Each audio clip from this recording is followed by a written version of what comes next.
আজকে ফেসবুকে স্ট্যাটাস দেখছিলাম, অনেকেই মশকরা করছিল যে বাংলাদেশে খেলা দেখতে দেখতে একটু ওয়াশরুমে গিয়েছিলাম। কি করার জন্য বুঝে নেন, ছোটটা অথবা বড়টা, যে কোনো একটা করার জন্য গিয়েছে, এসে দেখে বাংলাদেশে 6টা উইকেট 7টা উইকেট নাই। আসলে ঘটনা কিন্তু তাই ঘটেছে।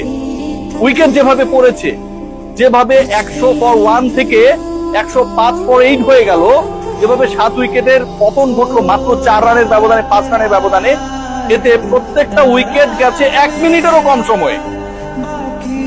কেন যাবে না? 4টা 0 মেরেও একজন ক্রিকেটার যখন তারপরেও দলে থাকেন, বাংলাদেশ ক্রিকেট বোর্ড যখন তারপরেও ক্রিকেটারদের স্যালারিটা বাড়ায়, বাংলাদেশ ক্রিকেট বোর্ড যখন তারপরেও কোনো ধরনের শাস্তির সম্মুখীন করে না, সিলেকশন প্যানেলে যারা আছেন তারা ভুলভাল করলেও তাদের ব্যাপারে কোনো ধরনের ইনিশিয়েটিভ আমরা দেখি না। কোচ বদলায়, ক্যাপ্টেন বদলায়, অনেক ক্ষেত্রে অনেক প্লেয়ারকে পছন্দ হয় না দেখে ন্যাশনাল টিমে চান্স পায় না, কিন্তু সিলেকশন প্যানেলে পরিবর্তনের ক্ষেত্রে পাপন বদলায়, লিপু বদলায়, বুলবুল আসে, কোনো ধরনের কোনো ইনিশিয়েটিভ আমরা দেখি না।